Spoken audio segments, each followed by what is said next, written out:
Today's topic is I want to discuss the 9-letter word that I believe is one of the most powerful words in the English language. I think once you've mastered this word, once you've figured out what it means to you and how to integrate it into your life, you will find your life change in so many ways. The word is confidence. It's an easy word, confidence. You hear it all the time. Well, when you walk into the room, have confidence. When you talk to somebody, have confidence. When you interview with somebody, have confidence. But what does confidence mean? And how does it really impact you? How does confidence really make that big of a difference? I believe confidence is a game changer. Whether you own a business, whether you're the boss of 20 people or you're the boss of your own child, if you don't have confidence, then leading is a struggle. And I don't mean the confidence where you have to be out banging the drum saying, yay, yay, yay. I mean, there's the confident leader that it kind of stands back and talks one-on-one with their people. And there's the confident leader that likes to lead the charge. Everybody's different, but you have to have that confidence to be able to master where you want to go, how you're going to move forward. You know, and confidence, what does it look like? There's internal and external confidence. External confidence is the confidence you get from other people. When they say, hey, you look great, and you're like, yeah, I do. Or, you know, wow, the hair looks wonderful. Thank you. You know, it's all the compliments that make you feel good about yourself in that moment. And that's a good confidence to have. And that to me sometimes is a confidence booster. You're feeling good, but it's good to walk into a room and have people say, hey, I like your hair, I like your clothes, I like your jewelry, whatever.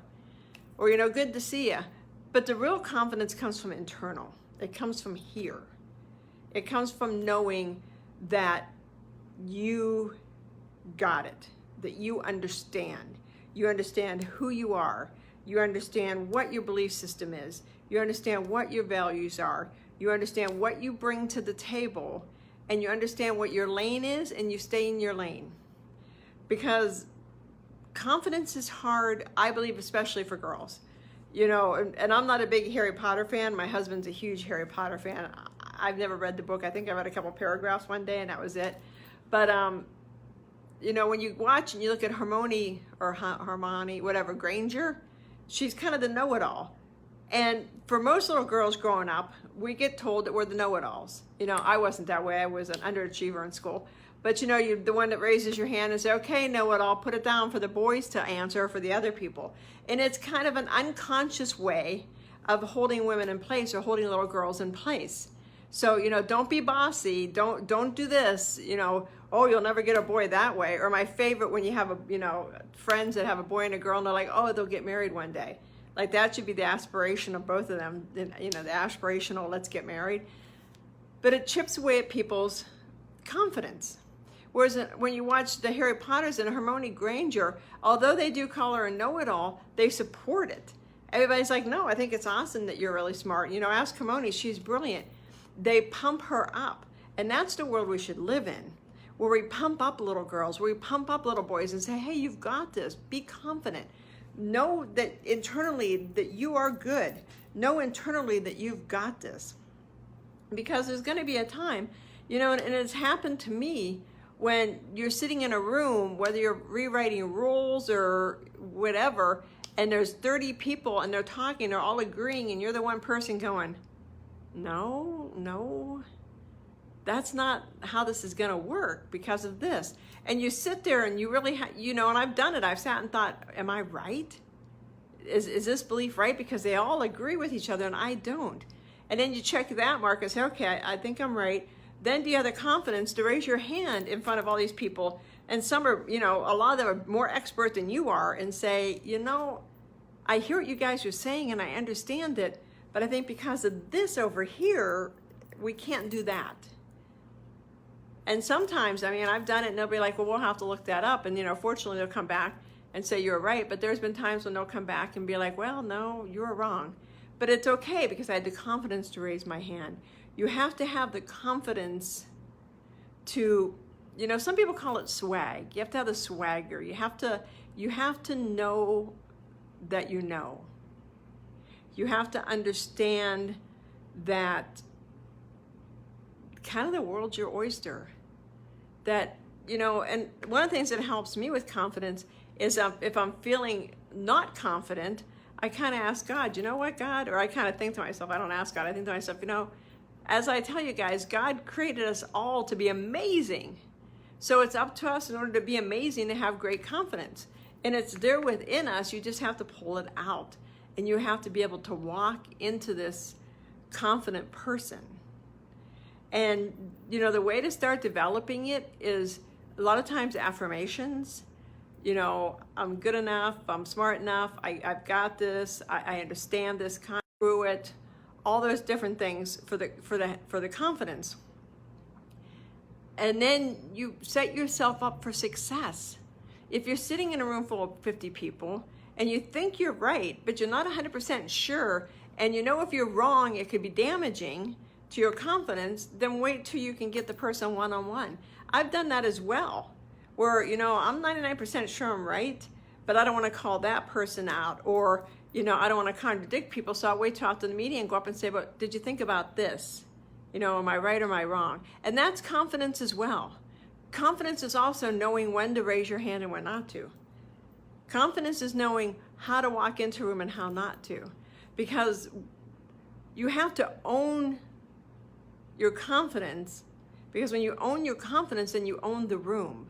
You and I don't mean you're owning, but you're comfortable in that room. You're comfortable leading people. You're comfortable with who you are. And I think that's one of the hardest things for women to do, is to be comfortable with who they are. Because as a leader, you're subjected to a lot of criticism. And trust me, I know this because I've been there. You know, I've walked out of, you know, conferences when we have 300 people and somebody will be like, that was stupid. Or, you know, your hair looked like crap, and you have to learn how to shake it off. But that comes from the internal knowing of who you are. And that comes with the comfort of being in your own skin. And like I say, I think that's one of the hardest things for women to do, because from children, we're kind of knocked. We're kind of, you know, don't be this way, don't be that way. You know, act this way, act proper, dress proper. And it's hard for us as we get older to run with the big dogs. And if you're in an industry like I am, where, you know, executive directors and, you know, some regionals are mostly women, but when you get into the upper echelon, you're with men. There can be times, and there have been times, when I'm the only woman in the room. You know, you've got men running, you know, like stallions, and you've got to be able to keep up, because they're not going to wait for you. So you've got to, you know, figure out, at least I did, how to run in a man's world. I mean, fortunately for me, I love sports, so I'm able to talk sports. When my office used to be at home, my husband listened to sports all the time, and I think I knew a little bit too much about sports by that. But you have to be able to fit comfortably in other people's worlds without giving up a piece or a part of you. You have to be able to move, especially as a leader, and talk to many different segments and cut across many different boundaries. Being able to communicate with different people from different nationalities comfortably and confidently. Because if you're leading people and they smell fear, if they sense fear, oh dear Lord, it's like, you know, fish in the water, whatever, I mean, cliches. But, you know, you want to be the most confident person in the room. You want to know that you've got this. And you've got to be able to convey that to everybody, even when sometimes you don't.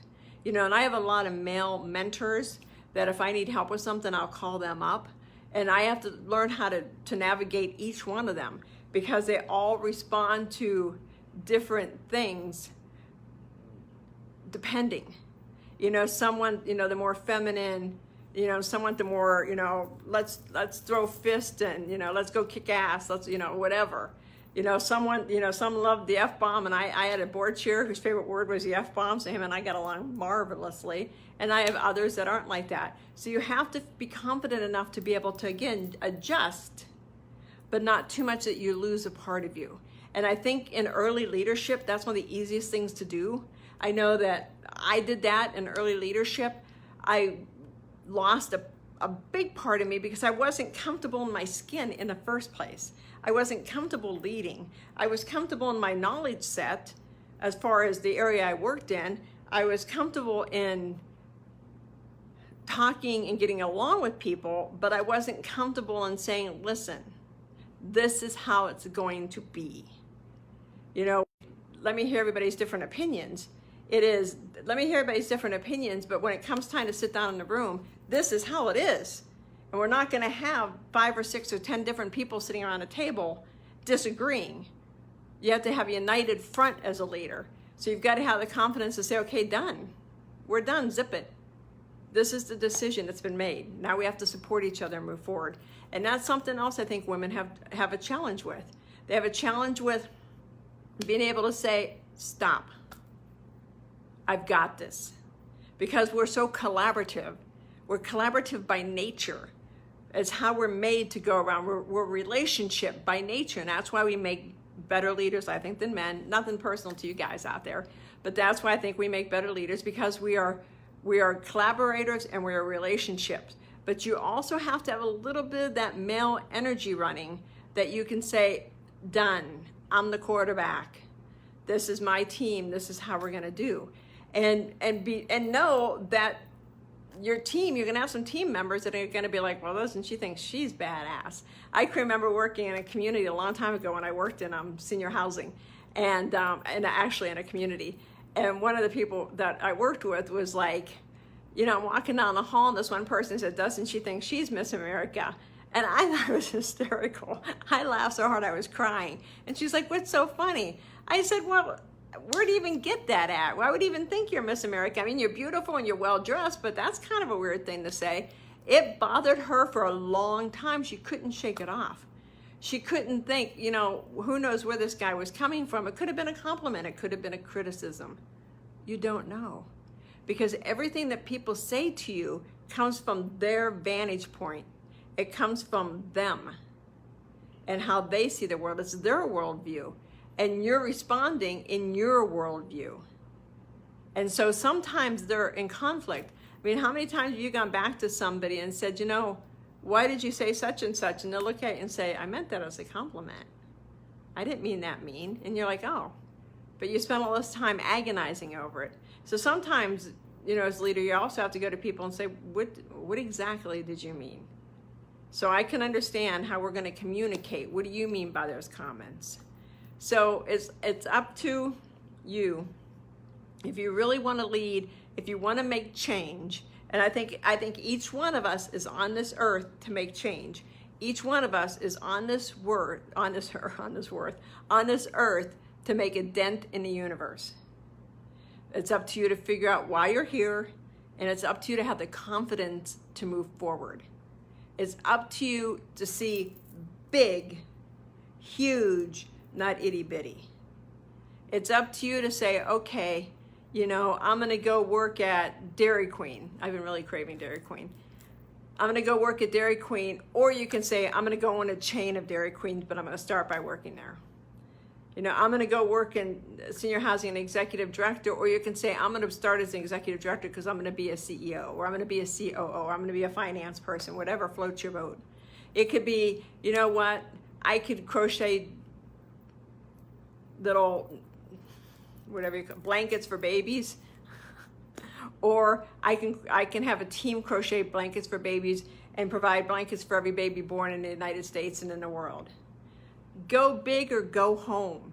That is so true, and that scares us, and that plays with our confidence because we want to go big, but we think, ooh, who am I? And as soon as that who am I pops into your head, you take 2 steps back. You know, well, you know, I'm not Oprah, so I couldn't have that influence, or I'm not, you know, the financial whiz, so I couldn't be a CEO. You know, I suck at numbers. My board will tell you that when we do financials, they just look at me like, really? I can tell you where we're at. I can tell you where we're going to end next year, the end of, normally every year, but 2020 is so freaky, even I don't know that. I can tell you our money flow, but if you start talking about, you know, the EBITDA and debt and, you know, profit, loss, all that, you know, just ask me, how are we doing financially? I got that. because it's my jam. But I have a board that deals in financials all day long. So when they first come onto the board, they they're kind of told, I can remember in one meeting we were talking about bonuses, and a board member said, "Are you going to true that bonus up?" I'm like, "Huh?"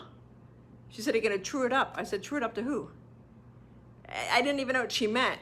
But, she'd been on the board a long time, and she just looked at me and wrote on a piece of paper and said, "This is the bonus you're going to pay the person. This is the amount." Oh, okay, I could do that. See, don't let what you can't do stop you doing for what you want to do. That's what I'm saying by play big. You can find the people to help you. Just know what you're good at and have the confidence to go after what you're good at, and the rest will take care of itself. The universe will constantly line people up in your pathway to help you. Once you declare the universe, this is what I'm going to do, the universe will line up.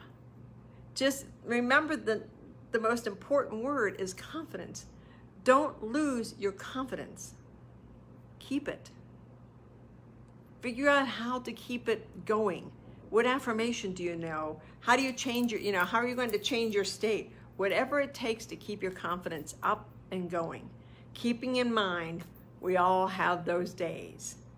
We all have those days when we're kind of a little poochy, my outfit doesn't look great, or I don't like my hair today, or, whatever. But then you've got to be able to clap your hands and say, "I got this." For me, when I clap my hands, I'm changing my state. And I'll talk in another